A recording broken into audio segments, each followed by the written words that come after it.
Welcome. Tonight, our journey takes us to the bottom of the world.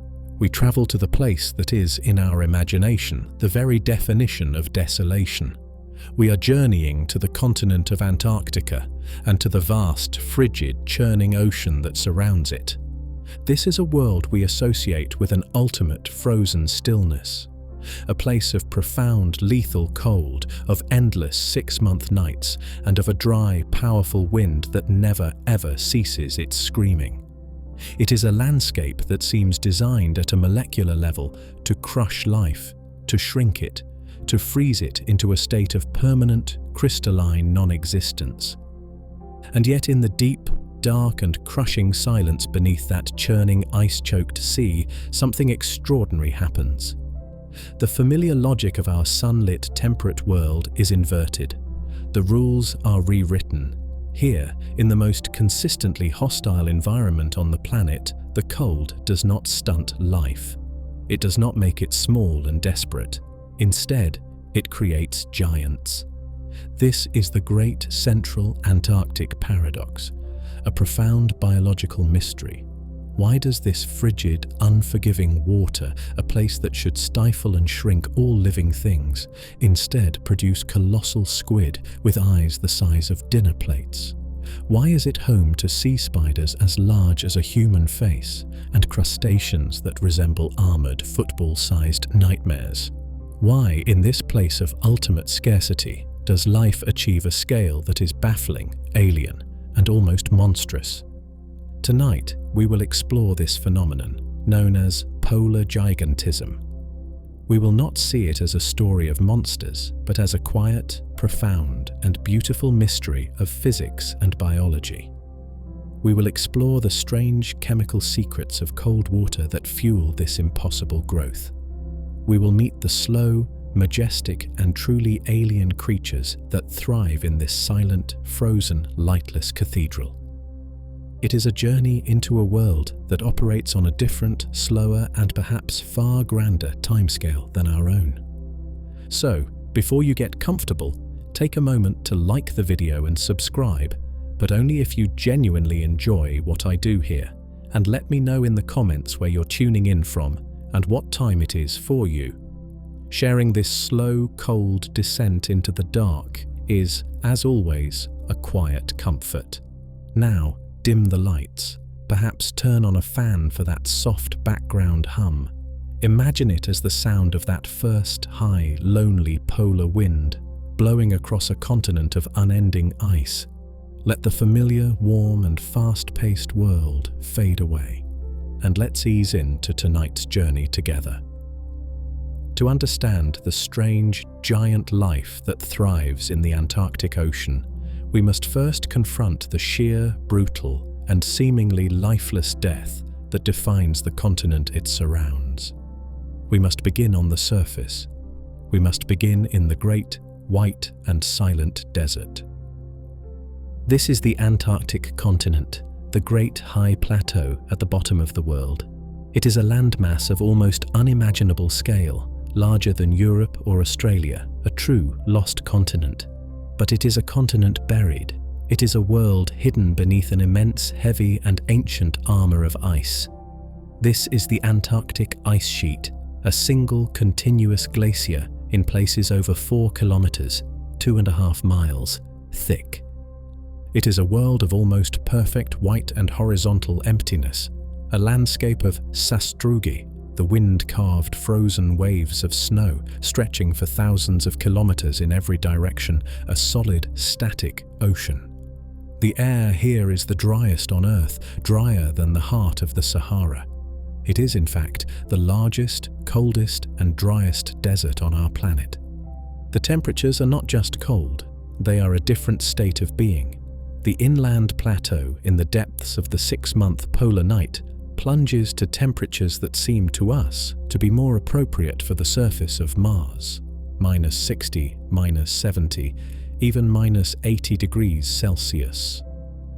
It is a cold so profound, so absolute, that it shatters steel, a cold that can freeze human breath in an instant.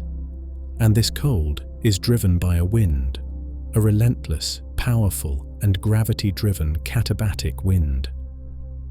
The dense, super-chilled air of the high plateau does not just sit still. It flows like a vast, invisible, heavy river down the slopes of the ice, gathering speed, accelerating into a constant, screaming, blizzard-force gale that scours the coastline for months on end. This is the surface. It is the most hostile, most unforgiving terrestrial environment on the planet. And it is, for all practical purposes, sterile. Life, as we know it, cannot find a foothold here. There are no trees, there are no shrubs, there are no insects, there are no land mammals. The only true, permanent inhabitant of this vast white desert is the silence. A silence so deep it is broken only by the sound of that immense, continent-sized wind. This is the world above. A continent of silence, a place where life has truly lost. This great, high, permanent ice, this white desert, is the anchor of the Antarctic. But the kingdom of the giants, the world we have come to explore, lies not on this land. It lies in the ocean that surrounds it. And that ocean has its own ice, a different, more dynamic, and even more crucial kind of shield. It is not the ice that buries the land, it is the ice that covers the sea. This ice, the sea ice, is a different entity entirely from the colossal, ancient freshwater glaciers that bury the land. This is the ocean's own skin, its own breath made solid. It is born not from snow falling over millennia, but from the very ocean water itself, freezing year after year as the long, sunless winter descends. In the depths of the Antarctic winter, this floating shield spreads, grows, and conquers, extending outwards from the continent's edge, doubling the effective, visible size of Antarctica. It is not a static, solid, dead cap. It is a living, breathing, moving, and chaotic landscape. It is a vast, white jigsaw puzzle of immense individual flows, some the size of small cities, grinding against each other with unimaginable slow-motion force. It is ripped apart by the same furious katabatic winds, creating temporary, dark water polynyas or oases before the cold seals them shut again. It is a world of constant groaning, cracking, and shifting. But its true, profound, and most significant purpose for the world beneath is not its movement. It is its opacity. This vast, floating white shield, often meters thick and covered in a blanket of insulating snow, is a lid. It is a ceiling. It is an almost perfect, impenetrable barrier against the single, most important energy source for life as we know it: the sun. Imagine the world beneath this lid. For the 6 months of the Antarctic summer, when the sun circles the sky, the sea ice, if it is thick and snow-covered, blocks perhaps 99% of the light. Only the faintest, most ghostly, ethereal blue-green twilight filters down into the water below. And for the 6 months of the polar night, of course, there is nothing. This creates a world of profound, near-constant, and incredibly deep darkness. It is an environment almost entirely decoupled from the sunlit rhythms of the world above. It is a sub-ice cathedral, a vast, dark, and silent realm whose rules are different. Life here cannot rely on the constant, easy solar energy of a tropical reef. This ice-locked, light-starved, and profoundly cold water is the true kingdom we have come to explore. It is an environment defined by this permanent, shifting, frozen ceiling, a world where the water itself is not just cold, but is actively, constantly, and lethally trying to freeze. And this water, this vast ocean living beneath the groaning, moving, frozen lid, is itself a physical paradox. It is a world that breaks the most fundamental rule we learn as children. It is a world where water exists as a liquid, at a temperature below freezing. Imagine the air above the ice, a place of -20, -40, even -60 degrees. The ice itself is a frozen solid barrier, and the water just beneath it, the ocean, is constantly losing its heat to this profound external cold. It is, in its natural state, constantly, actively trying to turn to solid, and yet it remains liquid. The secret, of course, is the salt. The high concentration of dissolved salts in the ocean acts as a natural antifreeze, depressing the freezing point of water from the familiar 0 degrees Celsius down to a new, lethal threshold of approximately -1.8 degrees Celsius. This is the true temperature of the Antarctic Ocean for much of the year. It is not just cold, it is a state of perpetual, profound, and aggressive superchill. It is water held in a state of almost magical physical tension, a liquid existing in a state where, by all rights, it should be a solid block of ice. For the creatures that live here, this is the first and most profound existential challenge. This is not a gentle cold, it is a chemical and physical assault. The very water they breathe, the medium that supports them, is, at a molecular level, trying to kill them. It is trying to freeze them, from the inside out.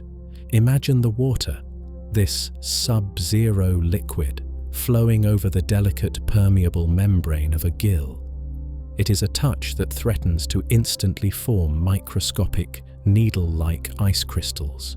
Crystals that would pierce the cell walls, burst the organism, and end its life in an instant of frozen cellular disintegration.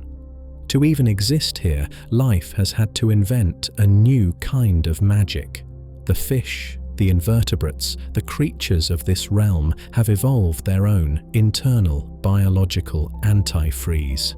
Their blood, their very cells, are flooded with special glycoproteins, complex molecules that circulate, actively seeking out the first, tiny seed crystals of ice and latching onto them, stopping them from growing, preventing the catastrophic chain reaction of freezing.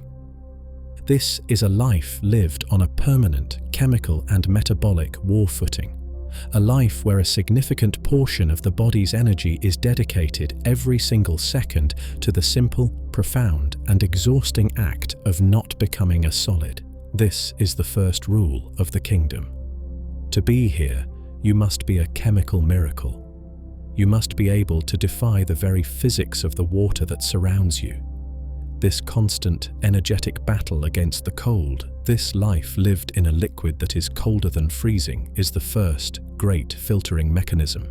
But this profound physical and chemical challenge is not the only one. This kingdom, this sub-ice cathedral, is also defined by another, equally profound and equally constant state of absence. It is a world existing for half the year in a state of absolute, total, and profound darkness.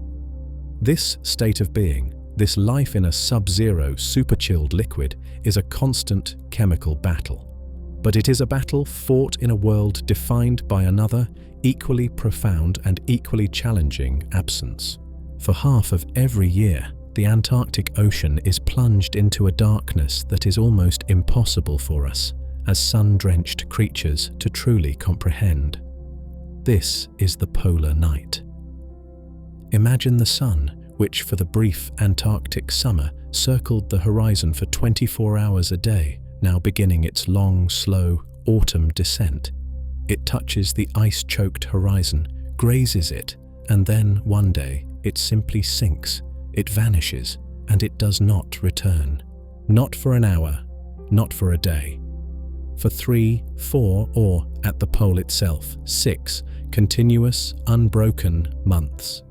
This is not the night we know. Our night is a brief, soft, temporary pause, a shadow cast by our own turning, always filled with the reflected, gentle light of the moon, the distant, sharp glitter of stars. It is a darkness that is relative, a darkness that holds the absolute, certain promise of the dawn. The polar night is a different, more fundamental state of being. It is the void. In the depths of the Antarctic winter, especially when the vast floating sea ice lid is covered by a thick, insulating blanket of snow, the darkness beneath the ice is absolute. There is no moon, no stars. There is no external, visual information at all. It is a perfect, featureless, and eternal black. Life in this realm must exist for half its life in a state of total sensory deprivation. The rules of survival are rewritten. Vision, the sense that defines our own world, becomes for many useless, an evolutionary luxury that is simply abandoned. Life here must be navigated by other, quieter, and perhaps stranger senses. By the faint chemical taste of the water, by the subtle hydrodynamic feel of pressure changes, of movement, by the ghostly electric whisper of other living things moving in the dark. This is a world where time itself is suspended, measured not by the rhythm of day and night, but perhaps by the slow, faint pulse of the distant tides, or the internal metabolic clock of the creatures themselves. It is a 6-month-long, collective, held breath. And it is a world of profound, energetic starvation. With no sunlight, photosynthesis, the great engine at the base of the food web, stops. The reverse forest of algae living beneath the ice dies back or goes dormant. The vast summer blooms of krill are gone. The entire teeming Antarctic larder, which pulsed with life in the brief summer, has now, in the long, dark winter, vanished. This, then, is the true, complete picture of the Antarctic kingdom. It is a world of profound, chemical, cold, a sub-zero liquid that is actively trying to freeze the life within it. It is a world of profound, absolute darkness, a 6-month-long night that starves the very base of the food web. It is a world of scarcity, of stillness, of immense physical and sensory challenge. It is, by every measure, an environment of death, a place where life, if it exists at all, should be tiny, fleeting, simple, and desperate. And this is the central, glorious, and beautiful mystery. This is the great Antarctic paradox, because the ocean in this impossible, hostile, dark, and freezing place did not produce tiny, fleeting, desperate life. It did the exact opposite. It produced giants. This is the great Antarctic paradox, the central, beautiful, and profound mystery of our journey tonight. Why? Why does this environment, a place that seems, by every law of biology we understand, to be a sterile, frozen, dark, and metabolic desert, produce the opposite of what we expect? Why does this water, this sub-zero, light-starved and food-scarce realm breed not microscopic, struggling bacteria, but giants? Why is the bottom of the world the kingdom of the colossal? We are warm-blooded, sun-driven creatures. We are engines of heat. And from our perspective, cold is the enemy. It is a limitation. It is a punishment, a force that life must, at great energetic cost, fight against. We see the cold as a barrier, a wall that stunts growth, slows life, and ultimately ends it. But what if this is a failure of our imagination? A bias born of our own fiery, fast-paced metabolism? What if the cold in this one specific aquatic environment is not the prison, but the key? What if the very factors that make this world so hostile to us, the intense, stable, and penetrating cold, are in fact the very specific and powerful ingredients that enable and even demand this strange, slow, and magnificent gigantism? To understand this, we must abandon our warm-blooded assumptions. We must slow our minds. We must look at the water itself, not as a barrier, but as a solution. The secret of the Antarctic giants is not a single magic bullet. It is a confluence of factors, a perfect storm of biological opportunity, where the cold, the dark, and the deep all conspire in a beautiful, counterintuitive, and chemical way to build life on a vaster and quieter scale. The secret lies not in fighting the cold, but in embracing it.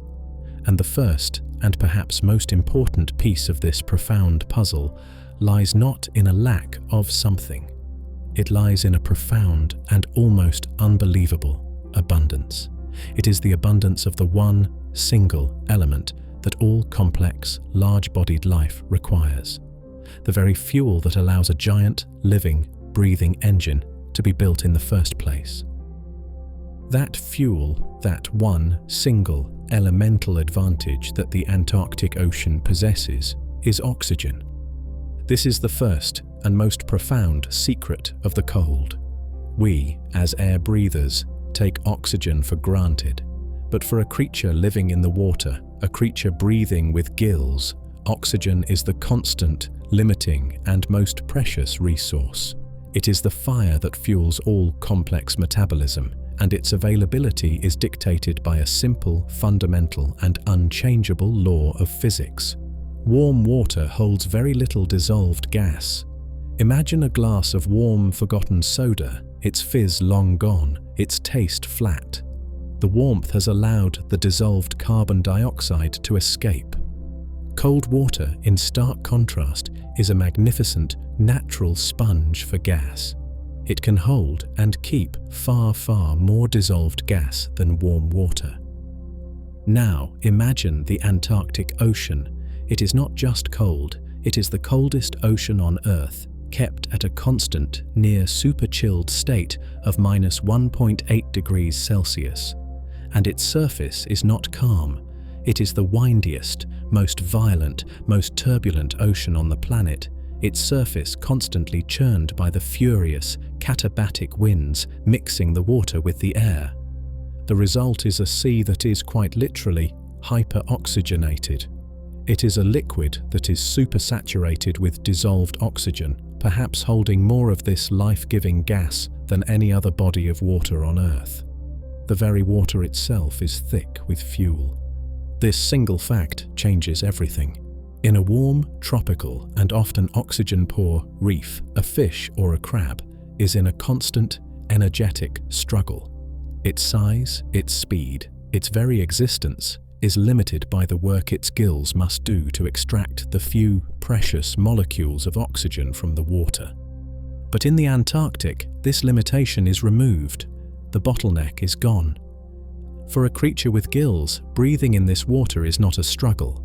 It is easy. The oxygen is so abundant, so readily available, that even a simple or inefficient respiratory system can, with minimal effort, fuel a large, complex body.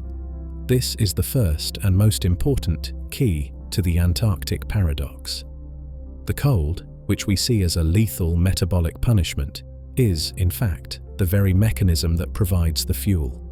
It creates a world that is not, in fact, oxygen-starved. It is the most oxygen-rich aquatic environment on the planet. The cold allows gigantism. It provides the necessary, abundant metabolic fire to power a giant, living, breathing engine. This explains how a giant can exist, but it does not explain why it does. Why would evolution in this harsh, unforgiving world favor a giant, energy-demanding body plan? The abundance of fuel is the first part of the answer. The second, and perhaps more beautiful part of the mystery, lies not in the fuel, but in the engine itself. It lies in the very speed at which life in the cold is lived. This speed, this pace of life, is the second crucial part of the puzzle. Life in the Antarctic is slow. It is a life lived not at a sprint, but at a glacial, meditative, and almost imperceptible crawl.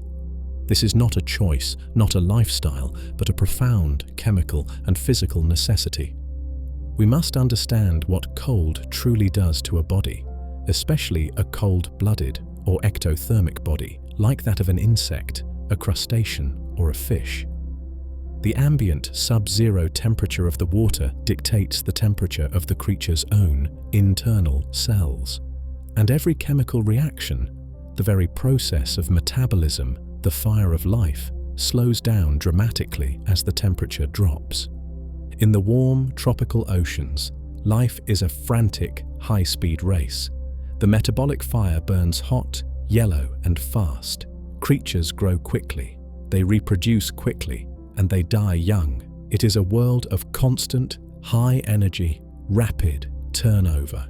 But in the Antarctic, that fire is turned down. It is not a raging yellow blaze. It is a low blue pilot light. The metabolic engine is locked in its lowest possible gear. Imagine a giant Antarctic sea spider.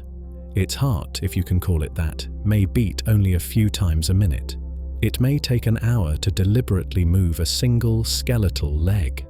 A large Antarctic isopod, that giant, armored pill bug, may sit, motionless, for days, even weeks, its internal systems just barely, quietly, ticking over.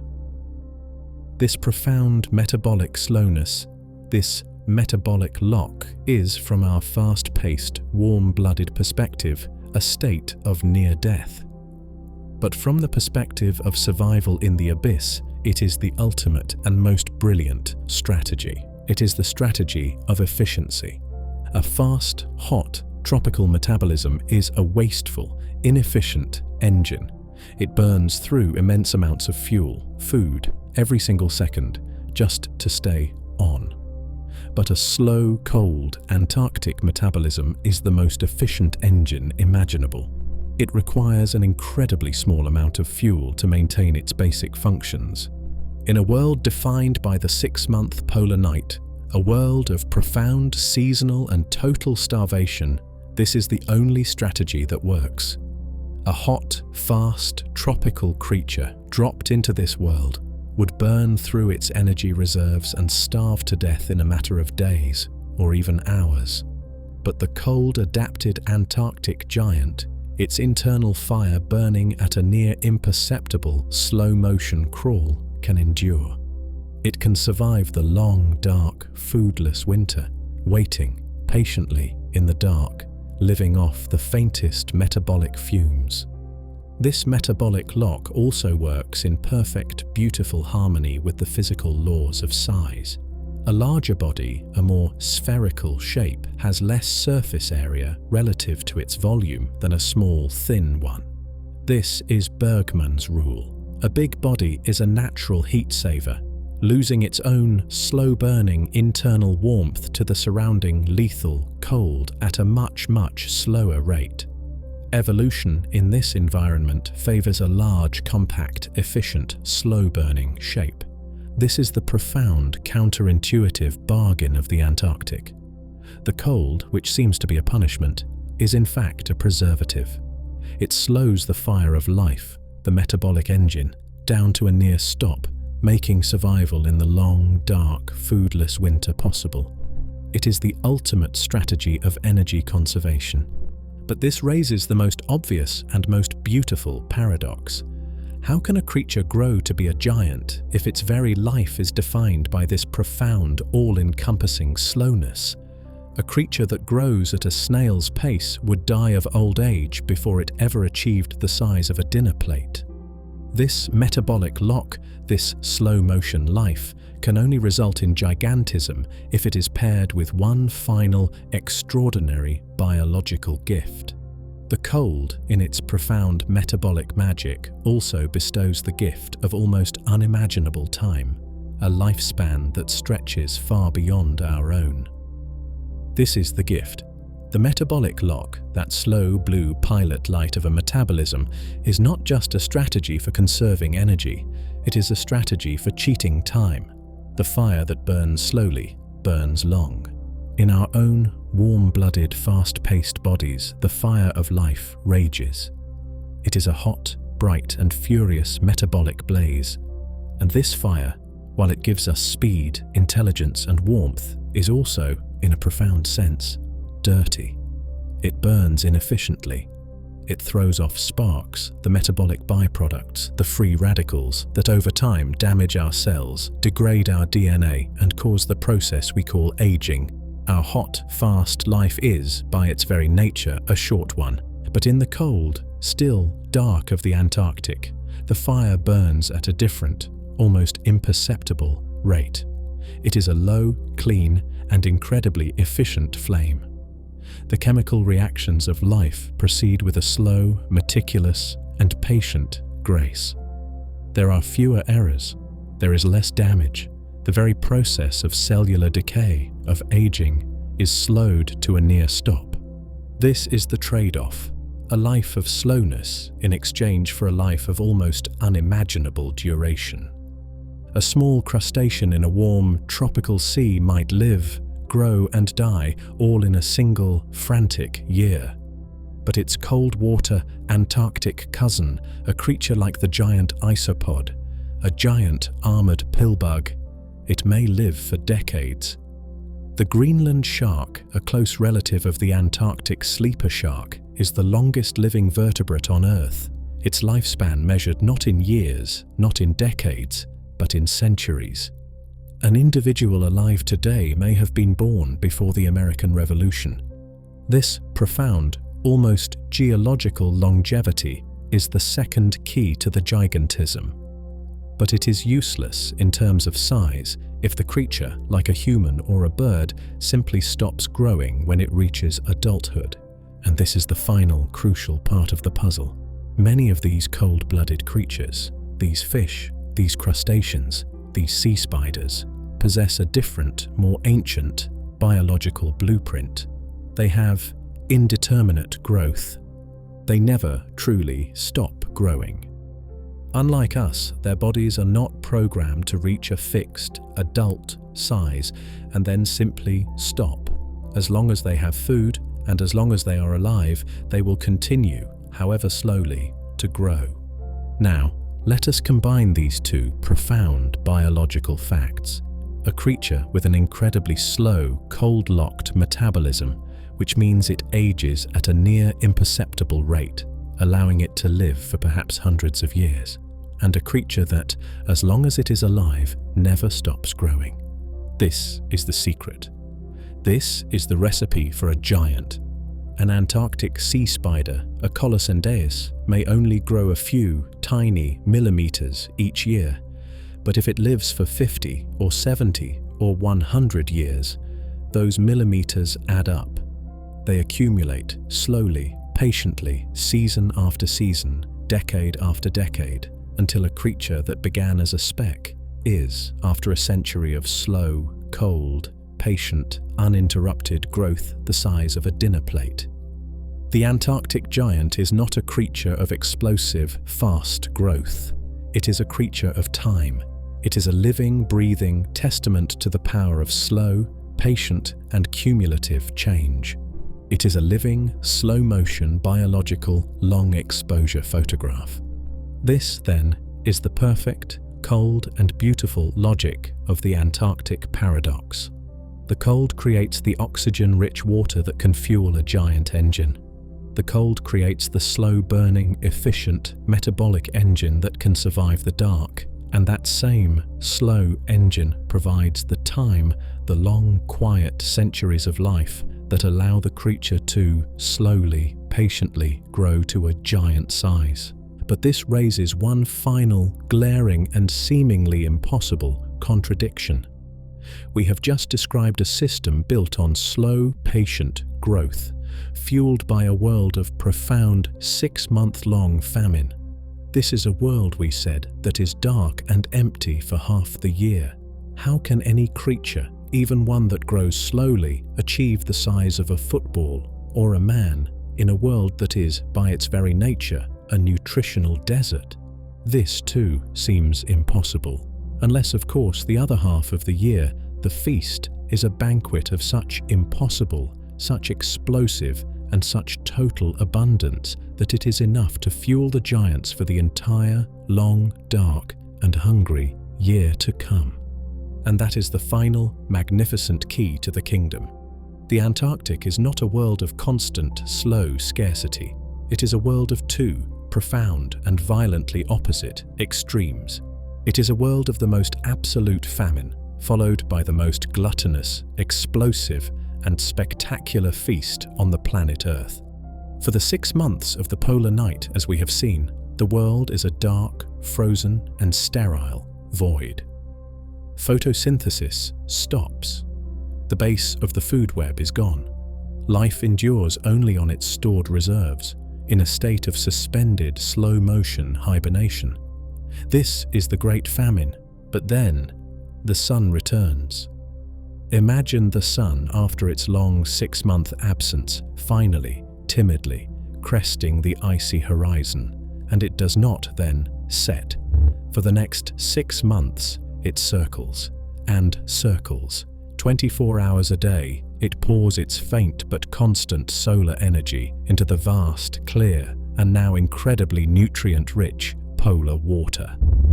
The ocean, which has, all winter, been accumulating those deep, upwelled, fertilizer-rich, abyssal nutrients, is now a perfect, supercharged aquatic garden, just waiting for a seed. And the sun and the melting of the ice provides that seed. The reverse forest of algae, the phytoplankton, which has been dormant all winter, now in this bath of constant sunlight and infinite fertilizer explodes. This is the great Antarctic summer bloom. It is a biological firestorm. The water, in a matter of days, turns from a clear, sterile blue into a thick, soupy, vibrant green and brown. It is a bloom of life so vast, so dense, that it colors the entire continental-sized Southern Ocean, visible as a vast green swirl, even from space. This is the Great Feast. The base of the food web has, in an instant, become a near-infinite planetary-scale pasture of food. And feeding on this pasture is the next link in the chain, the zooplankton, and chief among them, the Antarctic krill. These small, shrimp-like crustaceans, fueled by this endless algal bloom, swarm in numbers that are truly almost mythological. They form swarms or superswarms so dense, so vast, that they can be miles wide, miles long, and hundreds of meters deep, a single, living, undulating, reddish-pink biomass containing trillions of individuals. A single krill swarm can contain more biomass, more sheer living stuff than all 7 billion humans on the planet combined. This is the banquet. This is the fuel. The entire Antarctic ecosystem, which has been sleeping, waiting, in the dark now, in the constant light, awakens and it gorges. The giant sea spiders, the isopods, the fish. Every creature in this brief, frantic 6-month window must consume enough food, enough calories, enough energy to not only fuel its slow daily metabolic fire, but to store in the form of fats and oils enough extra fuel to survive the next, inevitable, 6-month-long, dark and foodless famine. This feast and famine cycle is the final selective pressure that favors gigantism. A tiny creature has little storage. It cannot perhaps survive the long winter, but a giant is a living, walking larder. A colossal body, like that of a giant isopod or a giant Antarctic fish, is a vast biological storage tank. It is a creature that has evolved the sheer physical volume to be able to eat and store enough of the explosive summer krill and algae banquet to patiently, slowly, and successfully outlive the long, dark winter. It is a perfect, logical, and beautiful system. Abundant oxygen to power a large body, slow, cold metabolism to live a long time, a long life to grow slowly to a giant size, and a violent boom and bust, feast or famine food cycle that makes that giant calorie-storing size the ultimate and perhaps the only successful long-term survival strategy. And this entire strange and perfectly balanced ecosystem, this world of slow, gentle, cold-blooded giants, was allowed to evolve for millions of years in a state of almost perfect peaceful isolation, protected by its cold thermal wall from one final, crucial, missing evolutionary element, the fast, intelligent and shell-crushing predators. This unique, isolated and perfectly balanced system, this cold water crucible, was allowed to develop its strange, slow-motion evolutionary symphony for millions of years, almost entirely undisturbed. The Antarctic continent, in its final freezing divorce from South America, had not just created a thermal barrier, it had created a biological one. The Antarctic circumpolar current, that vast, fast and endlessly circling river of cold water, was not just a wall of temperature, it was a fortress wall, a moat that prevented, for an almost unimaginable span of time, the invasion of a specific, modern and devastatingly effective type of predator. This is the final, subtle and perhaps most crucial ecological secret of the Antarctic. It is the mystery of the missing. It is a world that is defined not just by what it has, cold, oxygen, krill, but by what it lacks. For millions of years, the Antarctic ecosystem has been almost entirely free of fast, powerful, shell-crushing predators. Imagine the teeming, competitive, tropical or temperate reefs of the modern world. They are a world of constant, high-speed evolutionary warfare. They are dominated by creatures like modern, fast-moving, bony fish, and most importantly, by the decapod crustaceans, the powerful, agile, and intelligent crabs, lobsters, and shrimp. These creatures, with their strong, quick-acting, crushing claws, are a relentless, selective pressure.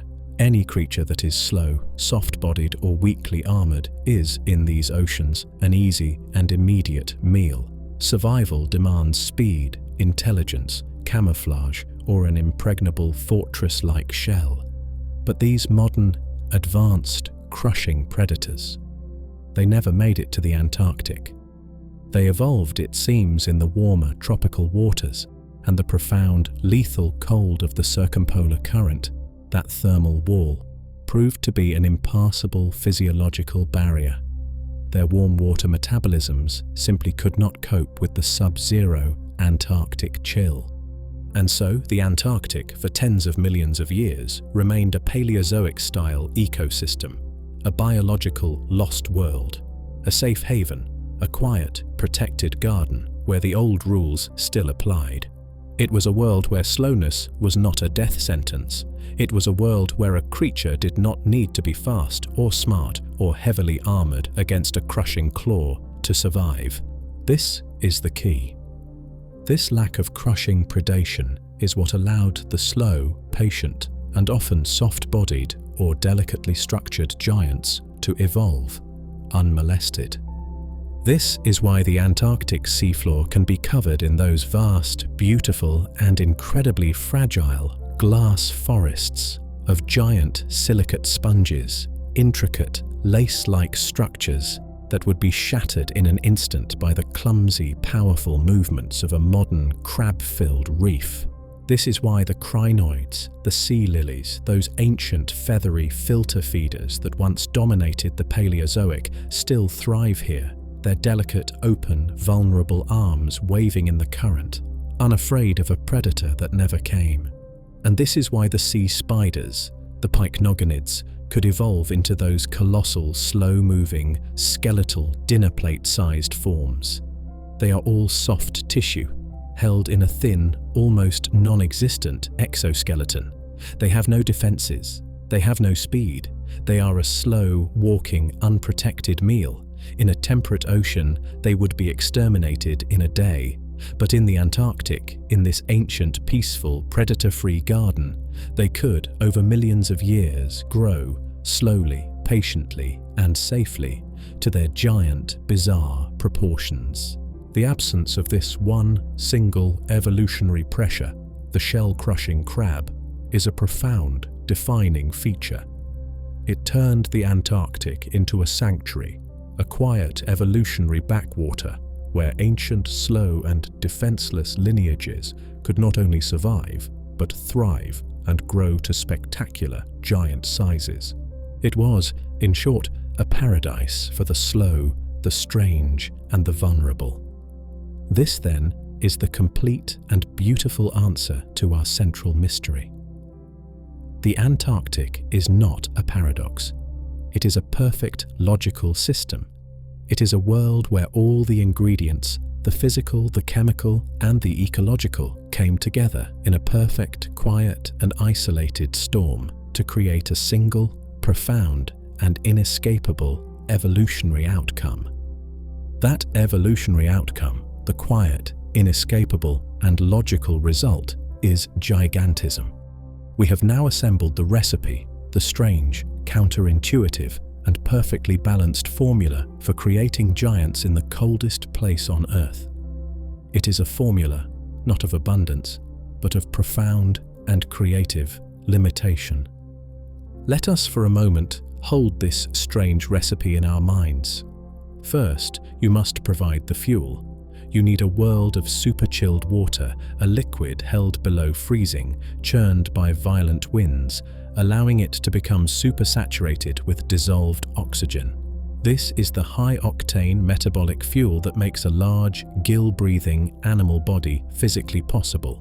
Second, you must provide the engine. You must use that same profound cold to lock the creature's metabolism into its lowest, slowest, and most efficient gear. A metabolic lock that turns the fire of life into a slow, blue, pilot light, a furnace that burns with almost perfect, slow-motion efficiency. Third, you must provide the time. This slow, efficient metabolic engine, this fire that does not rage, does not produce the damaging, aging byproducts of a hot-blooded life. This grants the creature a profound, almost geological longevity, and this longevity, when paired with the ancient, simple biological blueprint of indeterminate growth, means the creature never stops growing. It has centuries to, slowly, patiently, accumulate its size. Fourth, you must provide the strategy. You must create a world of profound boom and bust, feast or famine cycles. A 6-month dark winter of total starvation which a small, inefficient body cannot survive. And a 6-month sunlit summer of explosive, total abundance. A feast of krill and algae so vast it can fuel a giant's larder for the entire, long, dark year. The giant size is not a luxury. It is the only strategy for survival. And finally, you must provide the cradle. You must, for millions of years, isolate this cold, slow, evolutionary experiment.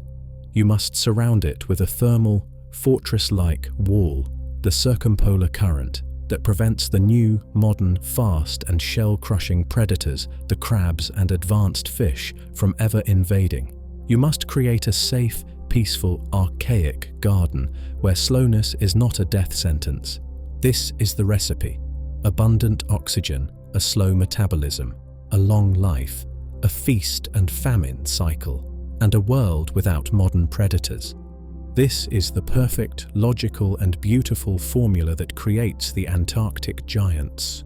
These are not monsters. They are not freaks of nature. They are the ultimate, perfect, and most refined expression of this unique, cold, and ancient environment. We have understood the why.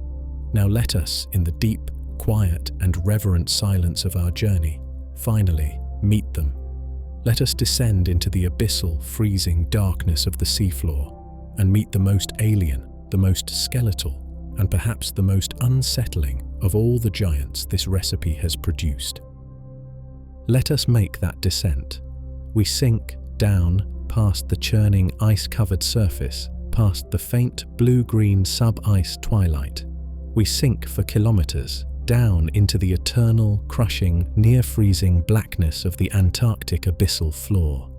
The pressure here is immense, the temperature constant, the silence absolute, broken only by the slow, 1,000-year creep of the deep current and the faint, patient rain of marine snow. And here, moving with a slow, deliberate, and almost nightmarish grace over the soft, dark, muddy ooze, is our first giant. It is perhaps the most alien, the most insubstantial, and the most uncanny of all the creatures in this cold kingdom. This is the giant sea spider, Colossendes. We must first erase our image of a terrestrial spider. This is not an arachnid. It is a pycnogonid, a member of an ancient, primitive, and mysterious arthropod lineage, a creature that is, in essence, almost nothing but legs. Imagine a central body, a trunk so small, so withered, so reduced that it is barely large enough to serve as a junction box, a simple, tiny node. And attached to this insignificant central node are 4 pairs of impossibly long, impossibly thin, stilt-like, jointed legs. This is the creature. It is a living, walking, geometric sketch. It is a knot with legs, and it is a giant. In the temperate oceans, sea spiders are tiny, almost invisible creatures millimeters across. But here, in the cold, oxygen-rich abyssal dark, Colossendeus achieves a size that is baffling. The leg span can reach 50, even 70 centimeters, over 2 feet. Imagine a creature the size of a large dinner plate, or a human face made of nothing but thin, spindly, jointed, slow-moving, skeletal legs, its body a tiny, insignificant central speck. This is the mystery. How does such a creature even live? Its very body is a paradox. It is so small, so reduced, that it has no room for organs.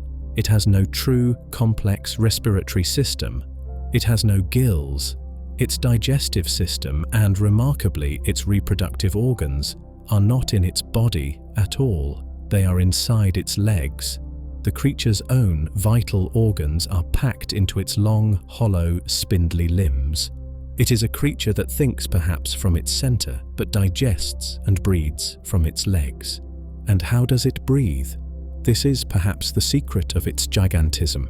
It does not in any way we would recognize. It has no lungs, no gills, it simply absorbs. Its body, its legs, have such an immense, thin surface area relative to their tiny internal volume that the creature can simply, passively, absorb the abundant, dissolved oxygen of the Antarctic water directly through its thin, porous cuticle. It is a living, breathing skeleton.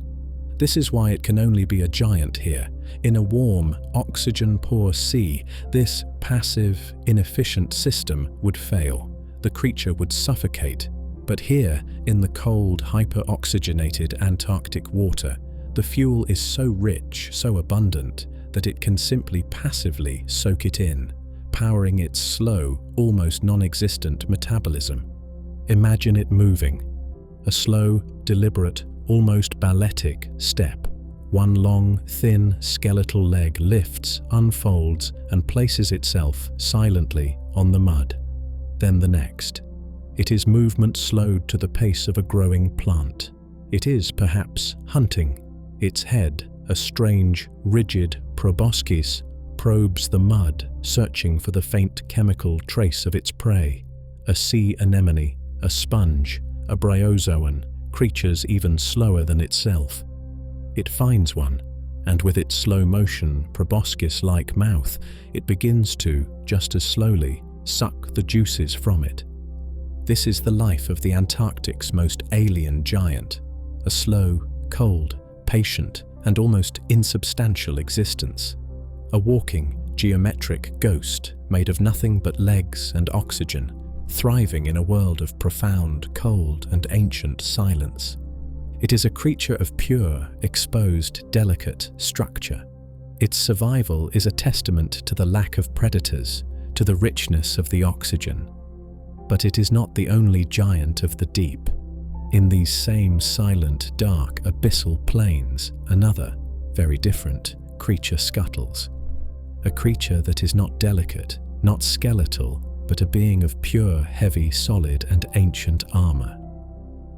This creature of pure, heavy, and ancient armor is the Glyptonotus antarcticus, the giant Antarctic isopod. It is a creature that embodies the principle of slow, defensive, cold-water gigantism, a walking armored fortress, perfectly and bizarrely adapted to the floor of the abyssal dark. We must, again, begin with the familiar to understand the alien. Imagine the small, grey, segmented creature you find in a damp, dark garden. The woodlouse, the pillbug, the roly-poly. A tiny, harmless, armoured crustacean no larger than a fingernail scuttling for cover. Now, imagine this same humble, ancient body plan, but scaled up by the strange, cold, oxygen-rich magic of the Antarctic to the size of a football or a large, human boot. This is Glyptonotus. It is a true giant of its kind, a creature perhaps 30 centimeters long, its body wide, flattened and encased in a thick, heavy, almost medieval-looking suit of segmented, bony, overlapping plates. Its head is a solid, armoured shield. Its eyes, if present, are simple, or perhaps useless in the eternal dark. Its body is a series of articulating armoured rings, and its tail is a broad, solid, defensive, shield-like plate. It is a biological tank, a low-slung, multi-legged, crawling fortress. What is its purpose, this giant, armoured, slow-moving creature? It is not a hunter. It is the great, silent, and patient custodian of the abyss. It is the ultimate scavenger. It is the cleanup crew. Imagine its life. It moves with a slow, ponderous, rhythmic crawl across the soft, deep seafloor ooze, its dozens of small, jointed legs propelling its heavy, armoured bulk. Its metabolism is a profound, slow-burning metabolic whisper. It can, perhaps, sit motionless for weeks, for months, conserving every precious millijoule of energy, waiting. It survives primarily on the marine snow, that constant, faint, and almost nutrient-free rain of detritus from the dead summer world miles above. It is a life lived on the barest energetic minimum. But then, a feast. A whale, perhaps, from the surface, dies. Its colossal body, no longer buoyant, begins its long, silent descent. It falls for a day, landing with a soft final impact on the abyssal plain. This single event, this whale fall, is, for the deep-sea world, the equivalent of 1,000,000 banquets arriving at once. It is a mountain of fat, protein, and calories, delivered into a world of profound and constant famine. And the isopods, the Glyptonotus, from kilometers around, sense it. Perhaps they smell the chemicals in the water, a scent plume of death and sustenance spreading slowly in the deep, ancient current. And they begin their long, slow, patient pilgrimage.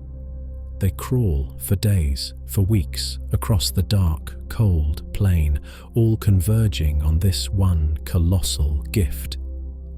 Here they, along with the hagfish and the sleeper sharks, will feast, their simple, grinding mouthparts tearing at the tough, cold flesh. An individual isopod might gorge itself, filling its immense, specialized digestive tract until it is swollen, its body packed with enough stored energy, enough fat and protein to survive. Perhaps for a year, perhaps for 5 years. This is the key to its strange life. Its giant size is not for aggression, it is for storage. It is a living, walking, armored pantry, a creature designed perfectly to endure the impossibly long, empty years of famine by capitalizing completely on the rare, colossal, but unpredictable moments of feast. Its slow, cold metabolism allows it to wait. The abundant, supercharged oxygen of the water fuels its large, inefficient, gill-breathing, armored body.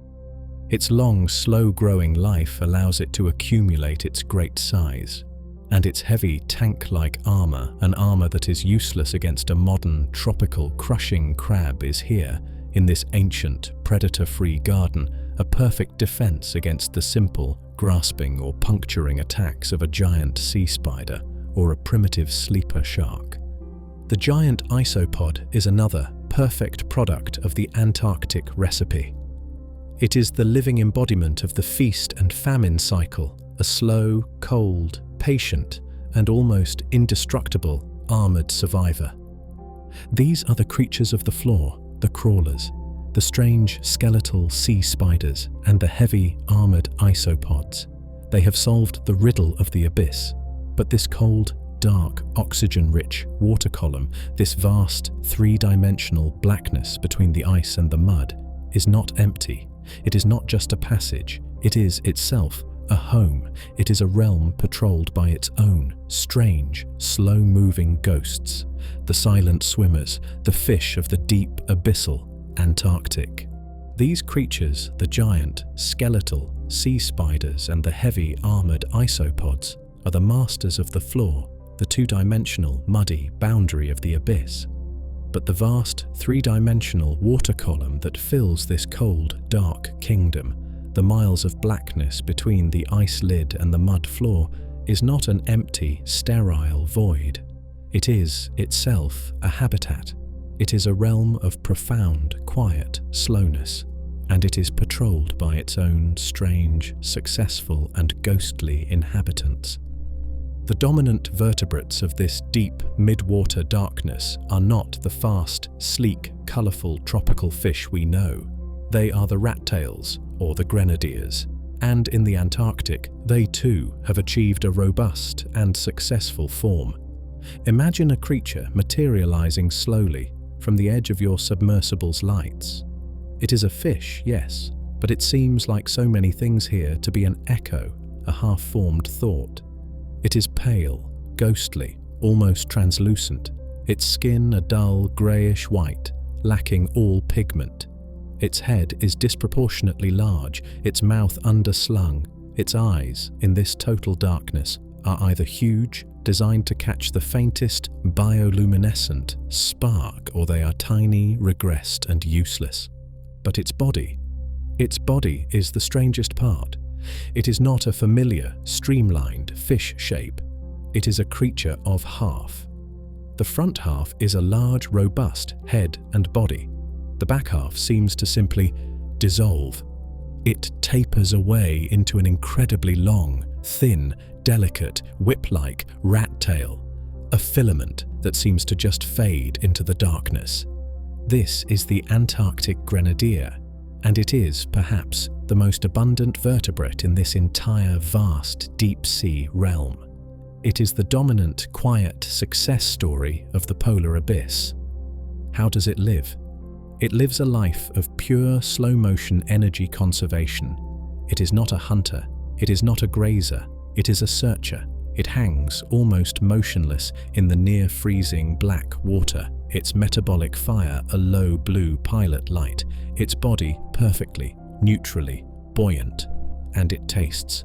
Its entire long tapering tail, its entire pale body is a sensory organ, a vast chemical antenna, tasting the faint, dissolved chemical whispers of the water. And its large, underslung, sensitive mouth is a vacuum, a tool for sipping, for gently inhaling.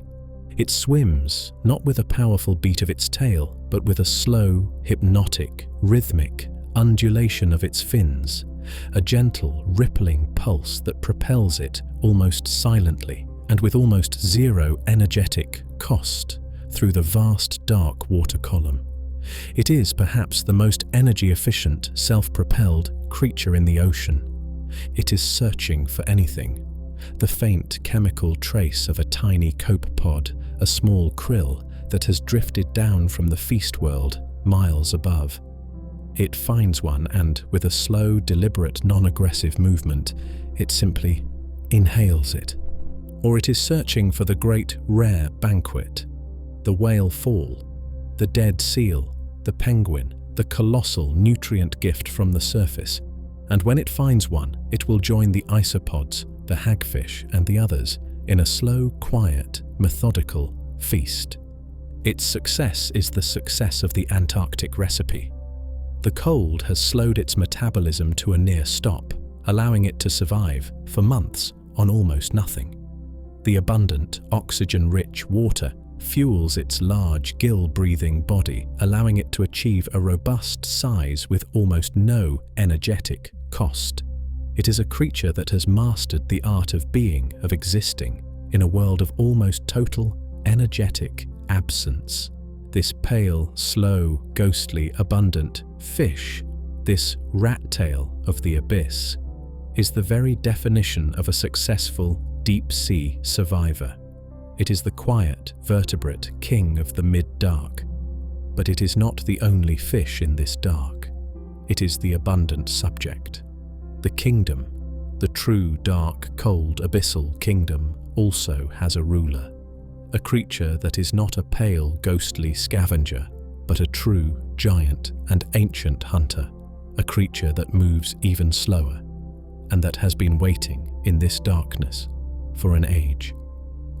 This creature, this true ancient and almost unbelievably slow apex predator of the Antarctic abyss, is the sleeper shark, Somniosus antarcticus.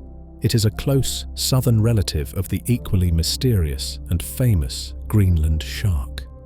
And it is perhaps the ultimate embodiment of the Antarctic paradox, a giant, dominant, carnivorous hunter that operates on a timescale closer to geology than to biology.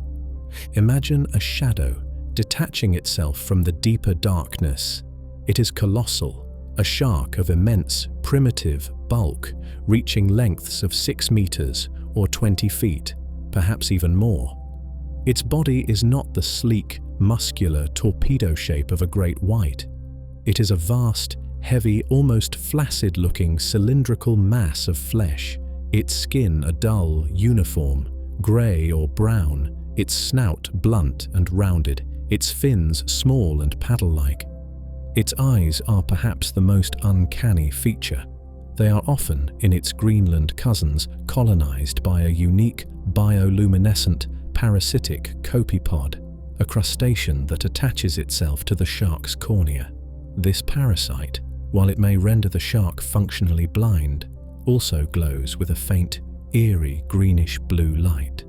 Imagine this 20-foot silent, grey giant moving through the absolute pitch-black darkness, guided by 2 tiny, faint, glowing green lanterns, where its eyes should be.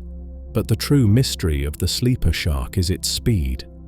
It does not move, it drifts. Its cruising speed has been clocked at an almost imperceptible crawl, perhaps 1 or 2 kilometers per hour. Its heart, in the near-freezing, sub-zero water, beats only a few times per minute. Its entire metabolic system is a profound, deep cycle hibernation. It is a creature that is, by all our warm-blooded standards, barely and only just alive. And this is the mystery. This creature, this slow, cold, blind, drifting, living log, is the apex predator. How? How does a creature that moves at the speed of a gentle, walking human possibly hunt in a world of fish and even fast-moving seals? The answer, it seems, is stealth. A predator that moves this slowly, that is, this cold, makes no sound. It has no detectable electrical field. It is a ghost. It is a silent, drifting part of the darkness, a shadow that does not announce its arrival. It is perhaps the perfect stealth ambush predator. It simply and slowly drifts up to its prey, perhaps other sleeping fish, and with a sudden, localized, powerful, vacuum-like inhalation, it simply inhales them. But its true role, like the giant isopod, is likely that of the ultimate patient, opportunist. It is the great, silent garbage disposal of the abyss. Its stomach contents have revealed the remains of fish, of seals of penguin, and in its northern cousin, even the carcasses of polar bears and reindeer. It is the creature that, in its immense, slow, patient, centuries-long life, simply finds things. It is the final, slow, clean-up crew for the whale falls, the seal deaths, the penguin colonies, and its lifespan. This is the final, profound secret. This creature, this slow, cold, metabolic engine, is the longest living vertebrate on the planet. Its Greenland relatives, we now know, can live for 300, 400, perhaps even 500 years. An individual alive today may have been born in the 1500s. This is the ultimate expression of the Antarctic recipe, A creature that achieves its giant size, not through rapid growth, but through time, through an almost incomprehensible longevity. A life lived at the speed of a melting glacier. The sleeper shark is the quiet, ancient, living king of the abyssal floor. A 500-year-old, 20-foot, blind, glowing-eyed ghost. It is a creature that seems almost more like a legend than a biological fact. It is the dominant, moving predator of the deep. But in this same cold, dark, and ancient water, there is another form of life. A form that is also, in its own way, a giant. A creature that has abandoned movement entirely. A creature that is not a hunter, but a place. A living, breathing, and almost eternal forest made not of trees, but of glass. This living, breathing, and almost eternal forest, made not of trees but of glass, is the final, strange, and beautiful secret of the Antarctic abyssal floor. These are the giant glass sponges, the hexactinellids. Imagine, in the same deep, cold, and utterly dark world, a landscape unlike any other. Rising from the soft, silty mud are vast, intricate, and ghostly white structures. They are not plants, they are animals, sponges, but they are not the soft, pliable bath sponges we know. Their skeletons, the very structures that hold their simple, filter-feeding bodies aloft, are not made of soft, organic protein. They are made of silica, the same fundamental mineral component as glass. They are, in a very real sense, living, breathing glass sculptures. And here, in the cold, stable Antarctic deep, they grow to sizes and ages that are almost geological. Individual sponges can grow to be meters tall, meters wide, forming vast, complex, lattice-like structures that resemble bizarre, alien chandeliers or delicate, woven glass vases. They form dense, sprawling, three-dimensional thickets, forests of glass, that cover square kilometers of the seafloor. This is the mystery. How does an animal, a creature this fragile, this delicate, this seemingly brittle, build a forest in a world of such crushing pressure? The answer, once again, is the Antarctic recipe. The cold, deep water of the Southern Ocean is not just rich in oxygen, it is also, due to the unique, upwelling currents, incredibly rich in dissolved silica, the very raw building block that these sponges need. The water itself provides the glass. And the cold, slow metabolism, the gift of longevity, is pushed here to its absolute extreme. A giant glass sponge is perhaps the slowest living complex animal on Earth. Its growth is not measured in millimeters per year, but perhaps in micrometers. It is a life lived at the speed of eroding rock. And because it grows so slowly, it lives for an almost unimaginable time. A large glass sponge is not a creature of decades or even centuries. It is a creature of millennia. Scientists have estimated the lifespans of large glass sponges at 5,000, 10,000, perhaps even 15,000 years.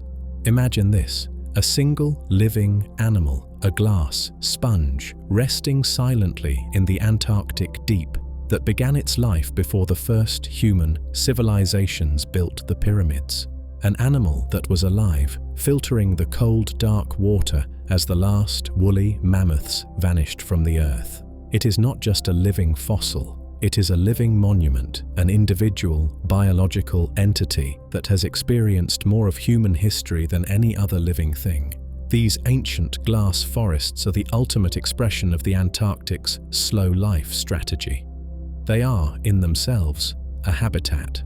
Their intricate glass branches provide a vital three-dimensional structure in the flat, muddy void. They are the apartment buildings, the reefs of the abyss. Tiny, brittle stars, small crustaceans, and strange larval fish hide within their delicate crystal palaces, finding a refuge in the cold, dark world. And they are, perhaps, the most profound, testament to the final secret of the Antarctic, the absence of predators. In a temperate ocean, these fragile, brittle glass structures would be instantly shattered by the clumsy, powerful crushing claws of crabs or the burrowing of large bony fish. But here, in the ancient, quiet, crabless garden of the Antarctic, they are safe. They can, in their slow, fragile, patient way, build their silent glass cathedrals, undisturbed for thousands upon thousands of years. These are the masters of the deep dark floor, the giant skeletal spiders, the armored scavenging isopods, the slow ghostly fish, and the ancient eternal glass sponges. They have all solved the riddle of the abyss. But the Antarctic Ocean is not just an abyss. Its most unique, most vibrant, and most famous ecosystem exists in a completely different and far more unexpected place. We must now leave the deep, dark bottom and travel all the way up past the miles of black, empty water to the other great habitat. We must travel to the ceiling. We must explore the strange, vibrant, and inverted world that lives just beneath the floating, frozen ice. This world, the world just beneath the floating, frozen ice, is perhaps the most unique, most vital, and most paradoxical ecosystem on the entire planet. It is a world that flips our entire understanding of a food web completely and literally upside down. On land, life is built upon the floor, the soil, the ground, the energy comes from above, the sun, and the plants grow up towards it. But in the Antarctic Ocean, for much of the year, the deep, abyssal floor miles below is a dark, cold, and almost sterile desert, starved of energy. Here, in this polar kingdom, the true soil, the true pasture, the foundation of the entire food web, is not at the bottom, it is at the top, it is the ceiling. Let us imagine floating in the near-freezing, super-chilled water just a few meters beneath that groaning, grinding, shifting sea ice lid. We look up, and the sky of this underwater world, the rough, chaotic, upside-down landscape of the ice itself, is not white and sterile. It is stained. It is colored a deep, rich, golden, brownish green. It looks, for all the world, like a vast, inverted, frozen meadow hanging just above our heads. This is the great Antarctic paradox. This is the ice algae, or the diatom forest. These are not complex plants. They are vast, dense, complex colonies of single-celled, microscopic algae, primarily diatoms, creatures that build tiny, intricate glass shells of silica around themselves. And they have adapted to a life of the most profound, cold and dark extremity.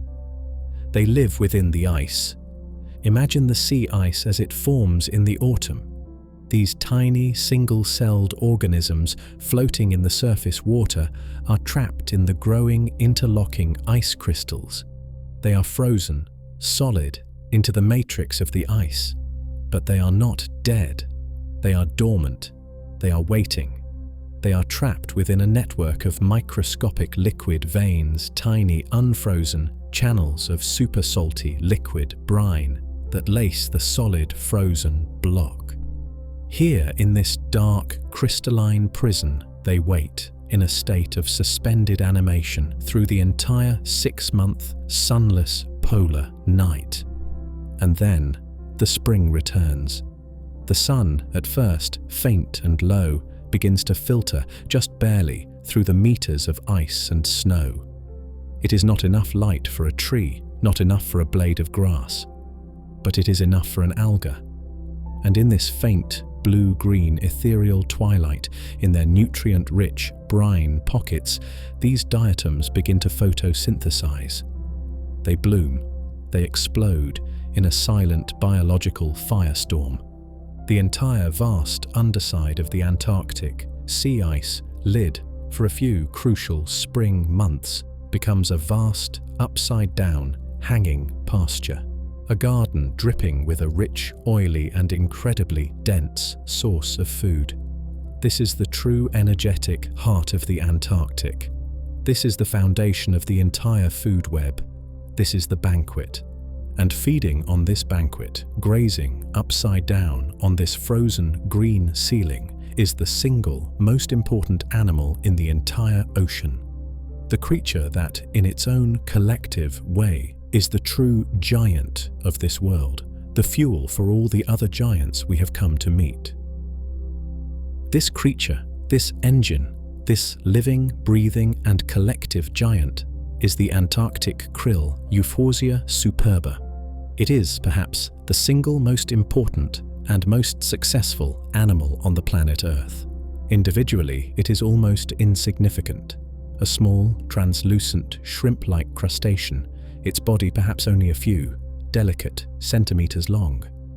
It is a humble creature, a simple filter feeder, its legs modified into a delicate basket, which it uses to comb the underside of the ice, scraping that vast, inverted, algal garden, or to filter the rich, phytoplankton-bloomed water of the open summer sea. But the secret of the krill is not its form. It is its numbers.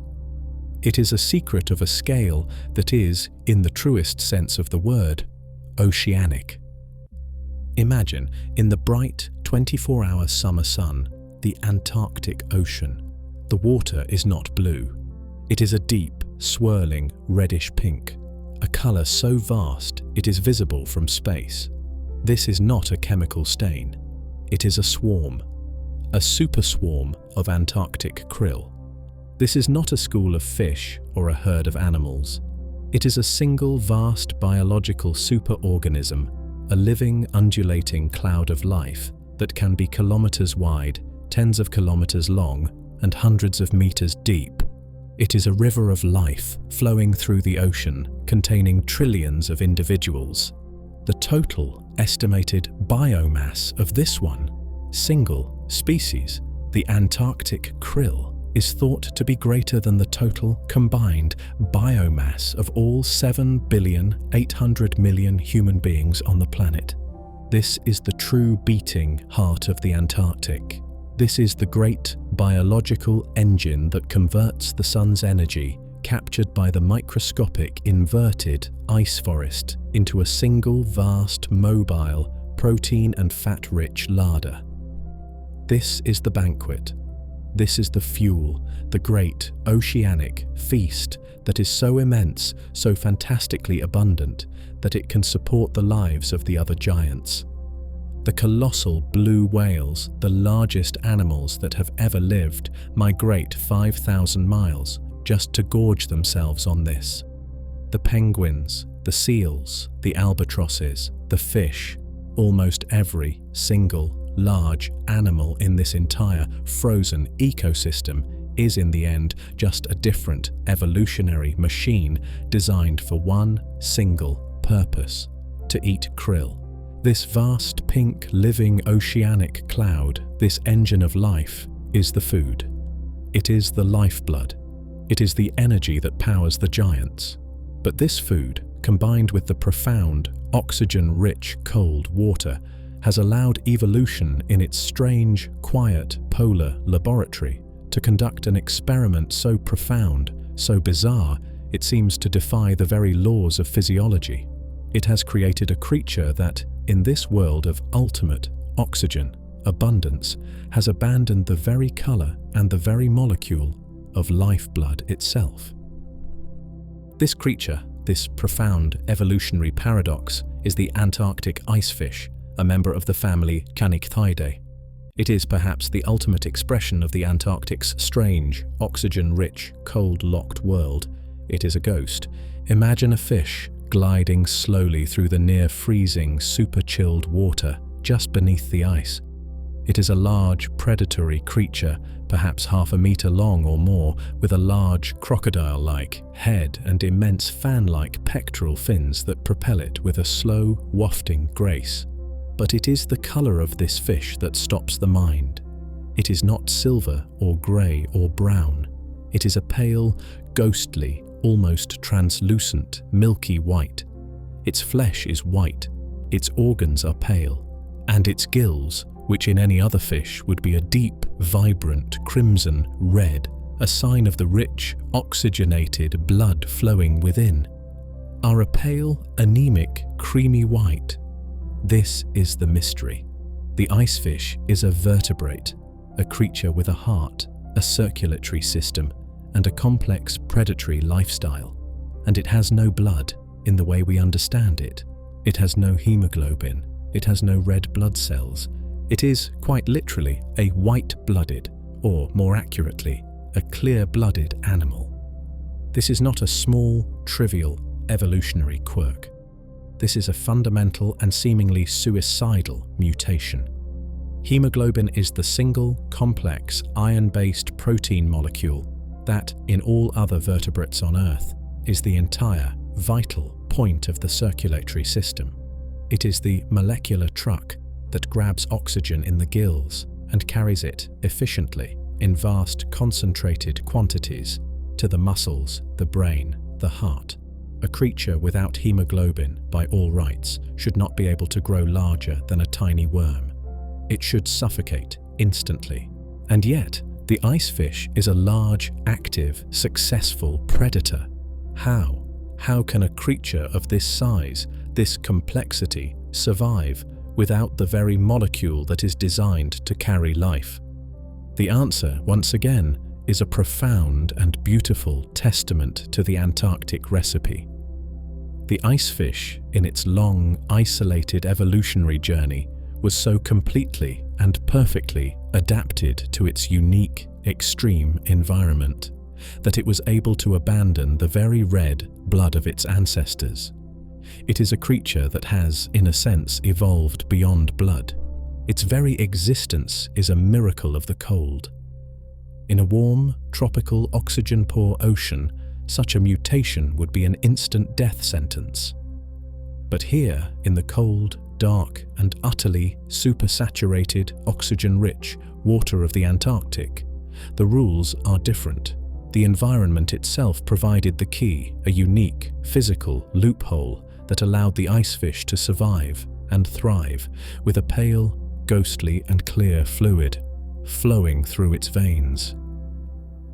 The secret of the icefish, the solution to its impossible bloodless existence, lies not within the creature itself, but in the very water it inhabits. It is the ultimate, paradoxical gift of the lethal Antarctic cold.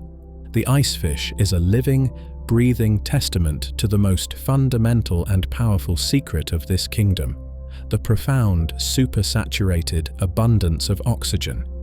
We must remember that cold water holds dissolved gas, and the sub-zero Antarctic Ocean, churned by wind, is a liquid that is, in effect, thicker with oxygen than with life. In a warm, tropical, oxygen-poor sea, a fish must have hemoglobin. The water contains so few precious molecules of oxygen that the fish must rely on a specialized chemical magnet, the iron in the hemoglobin, to actively and efficiently rip those molecules from the water in its gills, concentrate them, and transport them. Hemoglobin is the vital, active, and necessary solution to an environment of scarcity. But the icefish does not live in an environment of scarcity. It lives in a world of almost infinite respiratory abundance. For this creature, the water flowing over its gills is so incredibly, fantastically rich with dissolved oxygen that it does not need a special chemical magnet. It does not need a truck to carry the oxygen. The oxygen simply and passively dissolves. It dissolves directly from the water into the fish's own clear blood plasma, the simple watery fluid of its veins, in a concentration high enough to passively and sufficiently fuel its slow, cold metabolic needs. This is the profound, beautiful, and almost unbelievable solution. The icefish has, through millions of years of evolution, in this unique, stable, oxygen-rich, cold environment, simply lost the genes for producing hemoglobin. It is an evolutionary deletion. It has shed the complex and energetically expensive machinery of red blood cells because its environment, the water itself, has made that machinery redundant. It is a creature that breathes the water almost as if it were air. To compensate, it has evolved other subtle adaptations. Its heart is larger, more powerful than that of a similar-sized red-blooded fish, pumping its thin, watery plasma at a high volume to make sure enough of this passively dissolved oxygen gets to its tissues. Its blood vessels are wider, reducing resistance. Its skin is thin, and it has no scales, allowing it perhaps to absorb even more oxygen passively, directly through its entire pale, translucent body surface. It is a creature that has, in every fiber of its being, become a conduit for the cold, oxygen-rich water it lives in. The icefish is the ultimate paradoxical masterpiece of the Antarctic recipe, a large predatory vertebrate that has abandoned the very iron core of vertebrate life because the cold that we see as a punishment has provided an environment of such profound respiratory luxury that it can afford to. It is a ghost living on the breath of the sea itself. It is a creature of pure, cold water. This strange, clear-blooded ghost, this living evolutionary riddle, is a key predator in the ecosystem just beneath the ice, feeding primarily on the one great foundational source of all this abundance. It feeds on the vast, teeming, pink superswarms of krill. This krill, this vast living pasture of the Southern Ocean, is the great central engine of this whole alien world. It is the food that sustains the pale ghost fish. It is the food that, in the long, dark winter, fuels the slow metabolic fire of the deep sea giants. And it is this same single, explosive summer banquet that draws from thousands of miles away the largest and most different giants of all.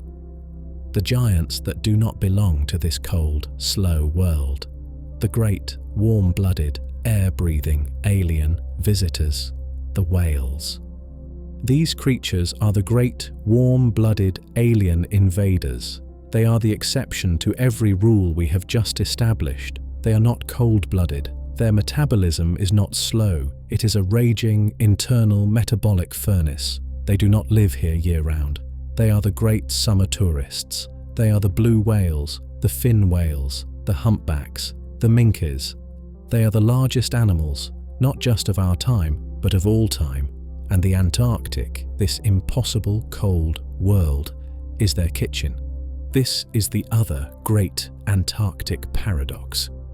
The largest animal the planet has ever produced, the blue whale, a creature over 100 feet long and weighing nearly 200 tons, a warm-blooded, air-breathing mammal, feeds almost exclusively in the coldest water on Earth. Imagine this, a creature with a heart the size of a small car, pumping its hot mammalian blood, a body that maintains a constant, stable, internal temperature, deliberately invading this sub-zero, super-chilled ocean. It is a creature that seems by all logic to be at war with its environment. But it has come here for one reason, and one reason only. It has come for the feast. It has come for the krill. A single adult blue whale in the brief 24-hour sunlit summer must consume 4, perhaps 5 tons of krill every single day, and the Antarctic summer bloom, that vast pink oceanic superswarm, is the only single place on the planet Earth that can provide this much food in such a dense, reliable, and efficient concentration. The whale is a living, breathing, high-speed filtering machine. It is the perfect evolutionary counterpoint to the slow, cold, somniosus shark. It does not wait. It does not drift. It is an engine of pure, active consumption. It lunges, its immense, pleated throat expanding like a colossal parachute, engulfing tons of krill-laden water in a single, gigantic gulp. It then uses its massive muscular tongue to force the water out through the overlapping baleen plates, trapping the krill inside a single, massive, protein-rich meal. This is the other great dynasty of giants, the hot giants, the warm-blooded, fast-metabolizing, air-breathing mammals. They have not adapted to the cold in the slow chemical way the icefish has. They have instead evolved to defy it.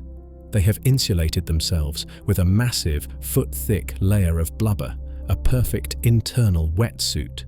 Their sheer colossal size, their gigantothermy, means they lose their internal furnace heat to the surrounding cold water at a very, very slow rate.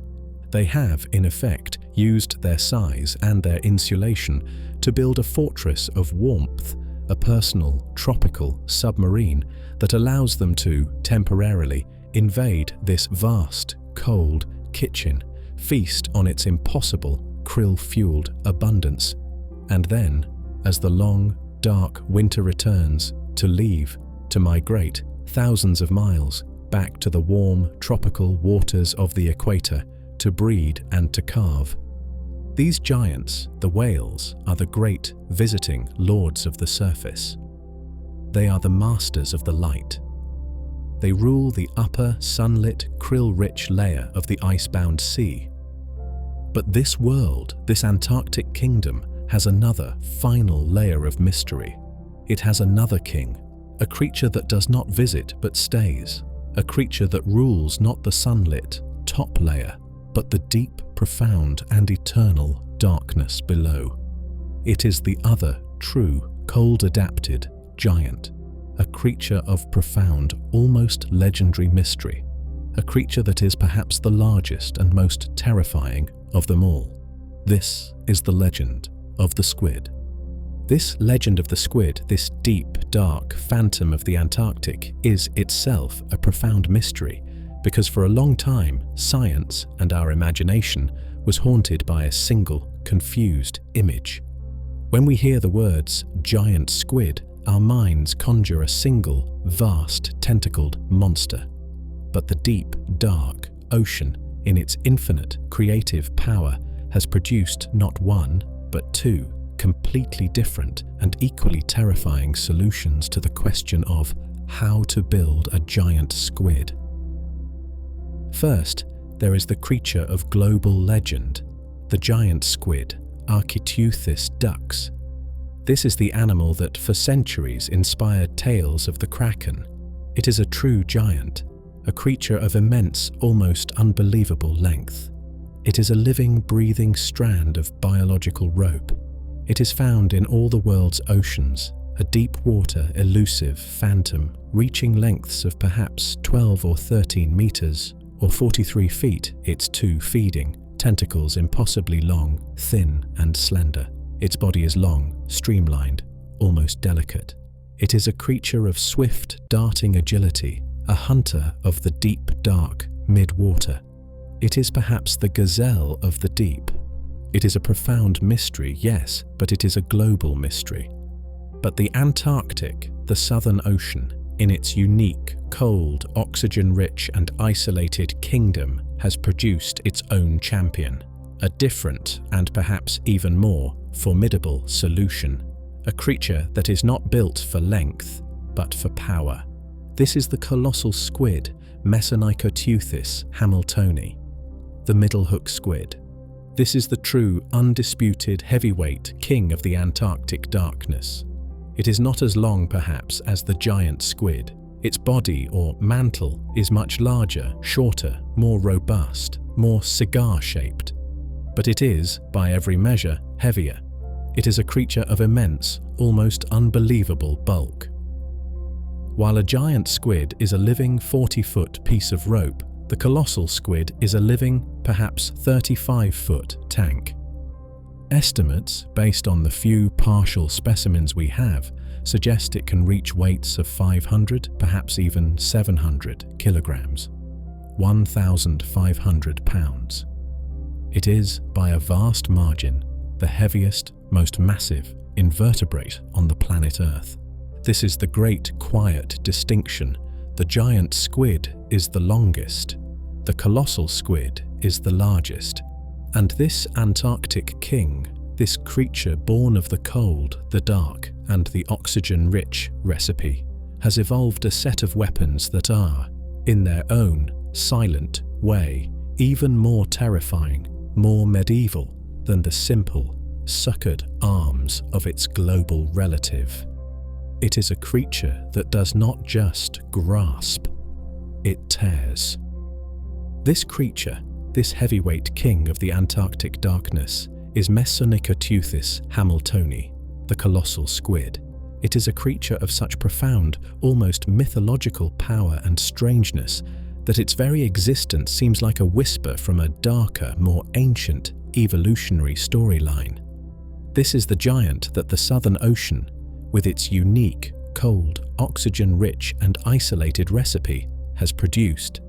It is, as we have said, the heaviest, most massive invertebrate on our planet, a creature of almost pure cold muscular power, a living 1,500-pound torpedo of flesh, gliding silently through the eternal abyssal night. This is not a creature of elegant passive filter feeding like the giant glass sponges. It is a predator. It is perhaps alongside the sleeper shark, the other apex predator of the deep, a true grappling hunter, and it is defined by its weapons. This is where the true calm chill of this creature is found. A modern giant squid, Architeuthis, is a creature of suction. Its long, delicate arms are lined with hundreds of simple, cup-like suckers, which grip its prey with a powerful, muscular vacuum.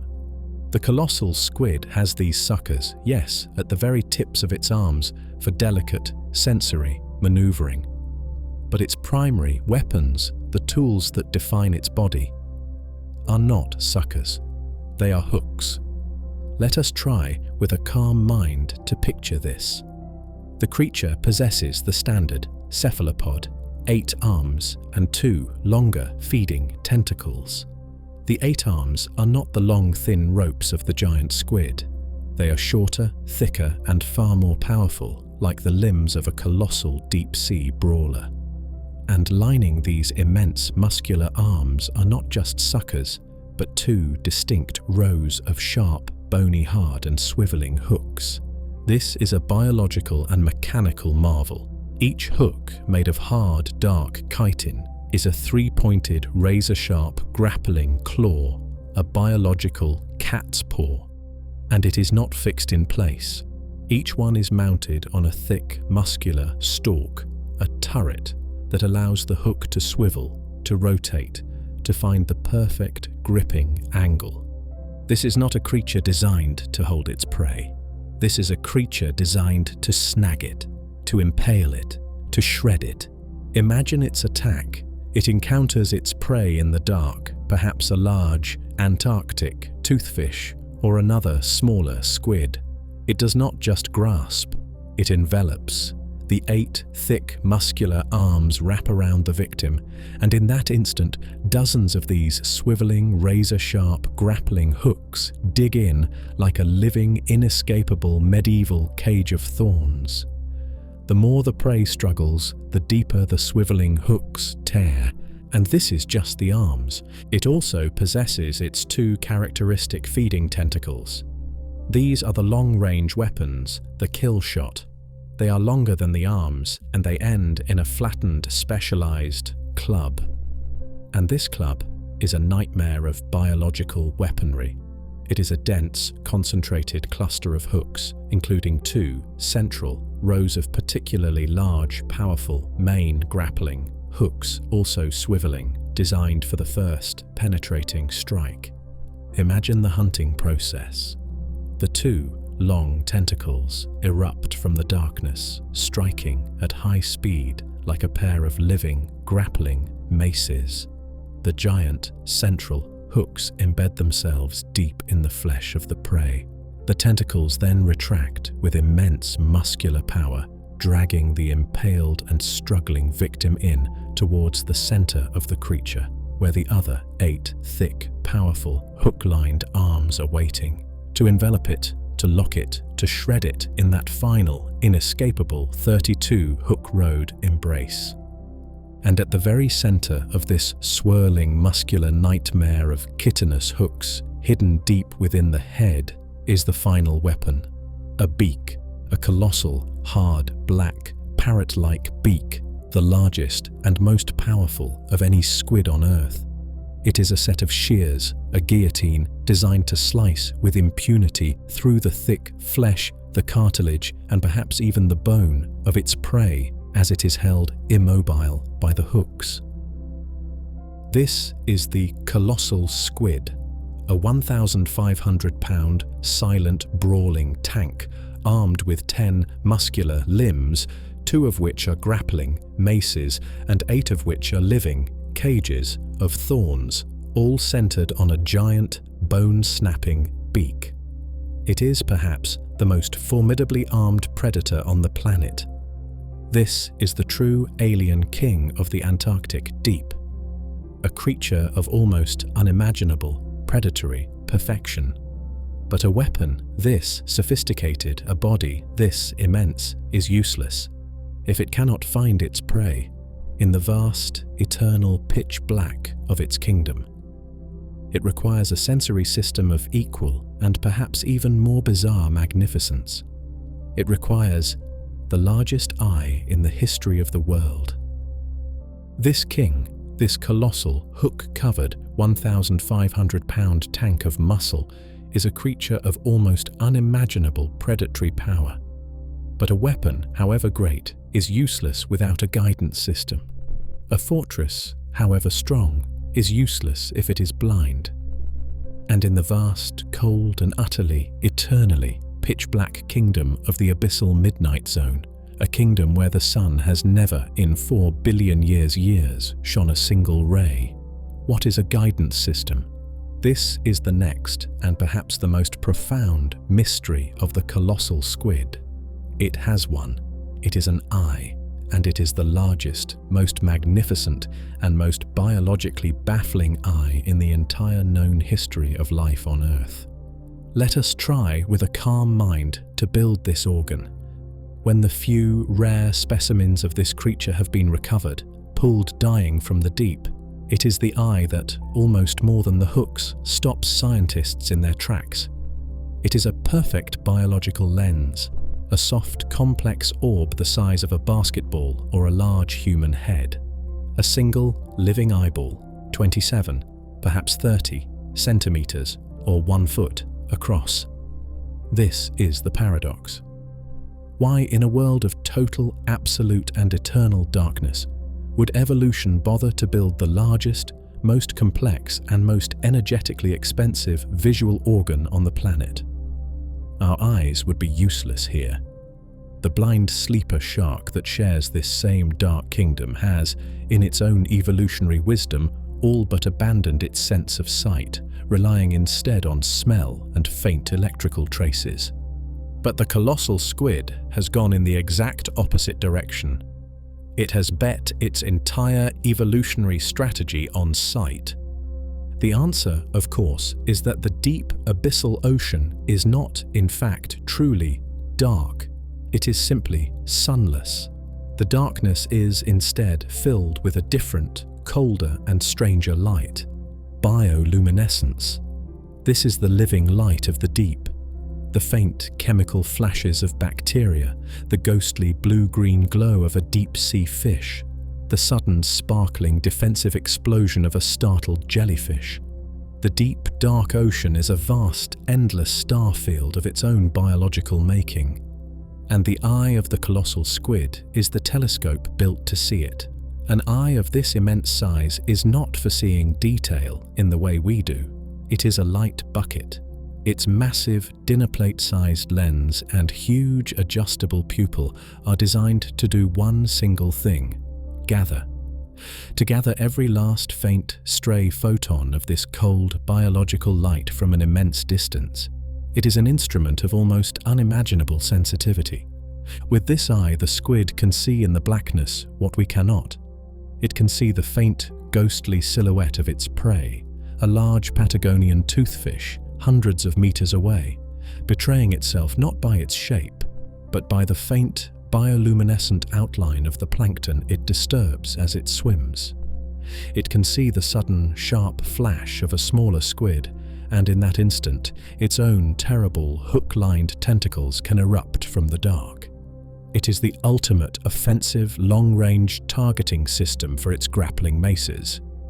But even this does not seem to fully explain the sheer metabolic cost, the biological extravagance. An eye this large is not just for hunting a fish. An eye of this sensitivity and this sheer resolving power is not just an offensive tool.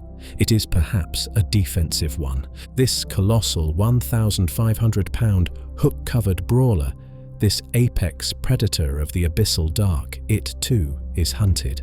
It too has a ghost that stalks it. It has one single, true and ancient mortal enemy. And that enemy is the other great giant of the deep, a creature that also hunts here in the cold blackness, a warm-blooded, air-breathing mammal that sees not with light, but with sound. Imagine the colossal squid hanging motionless in the black. It is listening with its skin for the faintest pressure change, but it is also looking with that immense, basketball-sized eye. It is looking for the one thing that signals its own doom. The shimmering, ghostly, approaching cloud of light generated by the immense bow wave of its one true rival, as that rival, the sperm whale, moves powerfully and blindly through the living, bioluminescent star field of the deep. And this rival, this other warm-blooded king of the deep, is the sperm whale. It is the only creature on Earth that actively, and perhaps regularly, hunts the colossal squid, a predator perfectly and terrifyingly adapted to wage war in a world of total darkness and immense pressure. Imagine this creature, Physeter macrocephalus, as it prepares for its hunt. It is a 60-foot, 50-ton giant, a warm-blooded, air-breathing mammal just like us, but it has made the abyss its kingdom. It rests on the surface, breathing the cold polar air, its massive block-shaped head a chamber of complex oils and acoustic lenses. Then, in a great, powerful fluke stroke, it dives. It leaves the world of light. It descends for an hour or more on a single held breath, down, down, down, past the twilight, past the midnight, into the crushing, near-freezing blackness of the Hadal zone, 2, perhaps even 3 kilometers beneath the surface. This is its battlefield, but it is blind. Its eyes in this absolute darkness are almost useless. It does not hunt by sight. It hunts by sound. It is a living, biological submarine. From its great, complex head, it emits the loudest sound produced by any living thing, a series of powerful, focused, ultrasonic clicks. These clicks are not just for communication. They are the most powerful active sonar on the planet. The sound travels out, pierces the darkness, hits a target, and the echo returns. And the brain of the sperm whale, a brain larger than any that has ever existed on Earth, a mind of profound acoustic intelligence, builds a picture from that sound.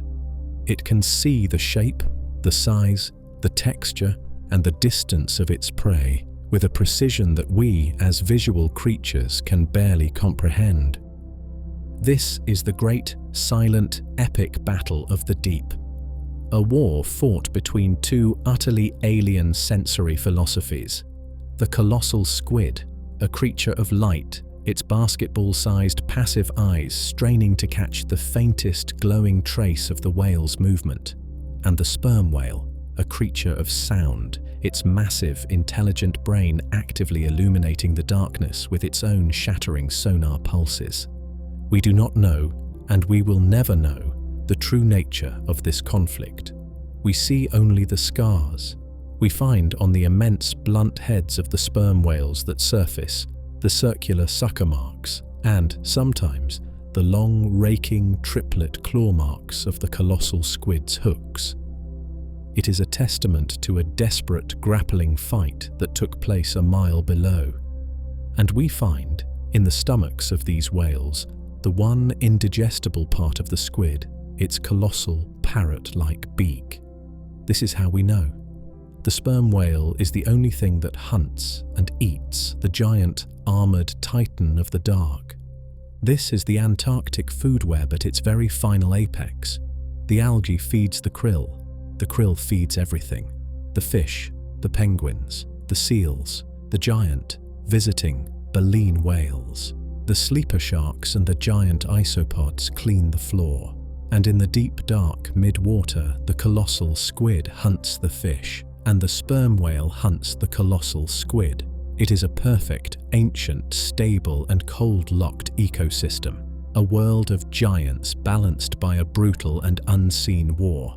This entire magnificent and bizarre world, this kingdom of the slow, the cold and the giant, has existed in this perfect isolated balance for 30 million years.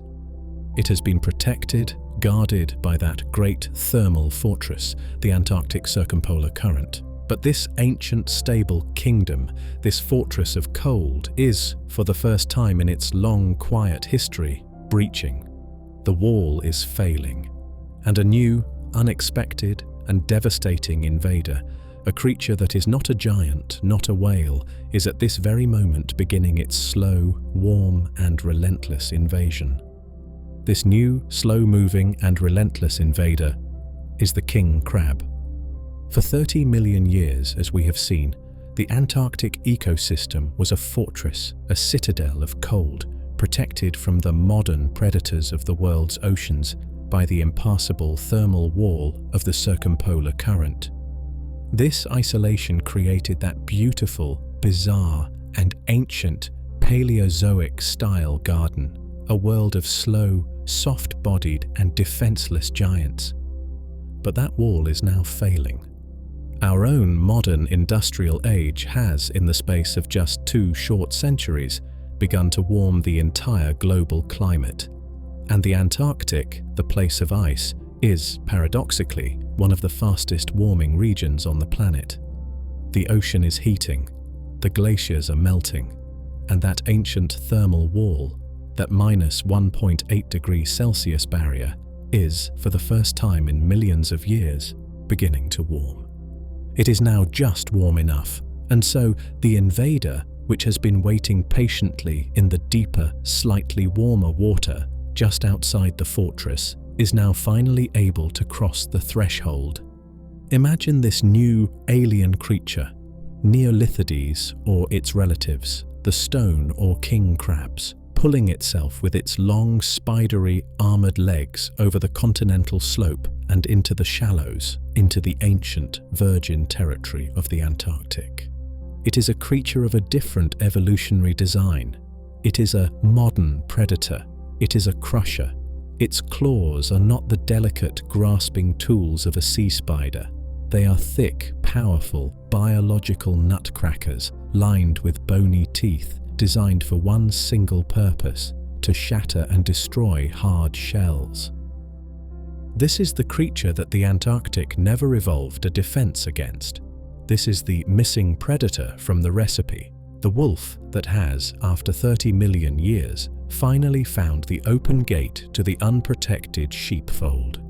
The giants, the stars of our story, are, to this new invader, not monsters. They are a feast. Imagine the slow, majestic Glyptonotus, the giant armored isopod. Its thick plate mail was a perfect defense against the biting sleeper shark or the grasping squid, but against the direct, crushing hydraulic power of a king crab's claw, it is as brittle as porcelain. Imagine the Colossendeus, the giant skeletal sea spider, its body a defenseless bundle of soft tissue. It cannot run, it cannot fight, it cannot hide. It is simply a meal. Imagine the vast ancient glass forests, the 10,000-year-old sponges. The crabs, in their clumsy armored search for food, are bulldozers. They shatter these ancient, delicate cathedrals in an instant, turning a millennial forest into a dead plain of glass shards. This is the true calm chill of our story. It is not just a journey into a lost world. It is a journey into a world that is, at this very moment, being lost. The shadow of the future for these ancient giants is not a slow evolution. It is a rapid, brutal, and irreversible invasion. The warming of the water is not just a gentle change. It is the unlocking of the gate to a new and devastating kind of predator. This perfect, ancient, stable 30-million-year-old ecosystem, this beautiful paradox of cold water gigantism, is perhaps in its final chapter. Its end will not come from a whale or a shark or a squid. It will come from a simple, modern crab, a creature that is simply bringing the harsh, brutal, competitive rules of the modern ocean into the last, ancient, gentle garden left on Earth. The melting of the ice is not just a loss of water. It is the beginning of a war that this slow, quiet, and ancient world has no capacity to win. This invasion by the king crabs, this new, modern, predatory force, is the immediate, tangible threat brought by the warming water. Our journey tonight has been one into a profound and beautiful paradox. We traveled to the coldest, darkest, most seemingly hostile place on Earth, a world we associate with death, and we found instead a kingdom of impossible, colossal life. We have learned the secret recipe, the super-rich oxygen of the cold water, the metabolic lock of the slow, cold fire, the gift of geological time and indeterminate growth, the dramatic feast or famine pulse of the polar seasons, and the profound, peaceful isolation of a world without modern predators. We have visited this lost, alien kingdom. We have drifted in our minds with the giant, skeletal sea spiders, their bodies made of legs. We have crawled with the armored, football-sized isopods, the patient, scavenging tanks of the abyss. We have floated with the pale, ghostly rat-tail fish and the ancient, blind, 500-year-old sleeper sharks. We have looked up at the impossible, inverted algal forest beneath the ice and seen the vast, pink, oceanic superswarms of krill, the beating heart of this entire world. We saw the ghostly, clear-blooded icefish, a creature that evolved beyond the need for blood. And finally, we descended into the true, dark abyss and met the king of the darkness, the colossal squid, with its basketball-sized eyes and its arms lined with swiveling, tearing hooks, a creature of almost mythological power, locked in an eternal, silent war with the only other giant that dares to hunt in its realm. This has been a journey into a world of calm chill, a world of profound, silent, and slow majesty.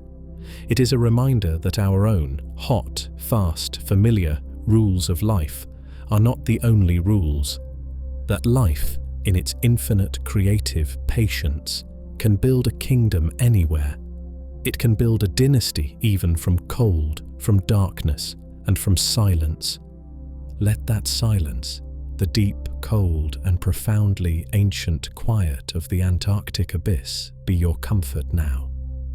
Let the slow, patient, metabolic rhythm of that world, the world where a heart beats only once a minute, where a creature grows for 1,000 years, let that slow, deep rhythm become your own.